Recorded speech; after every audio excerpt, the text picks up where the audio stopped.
Queridos hermanos, en este miércoles de la segunda semana del tiempo ordinario, nos recuerda la primera lectura que debemos confiar en el Señor. David no miró la altura del filisteo, miró el don de Dios que había en su corazón. Dios nos hace valientes para perdonar el pecado, para que nosotros lo busquemos siempre en la gracia, y es necesario vencer el mal desde Dios. No se puede vencer el mal con el mal. El mal se agota y se vence a fuerza de bien.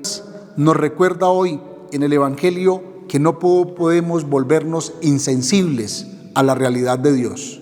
No le llamó la atención a las autoridades el que Jesús hiciera el milagro, sino estaban atentos para ver si incurría en un pecado.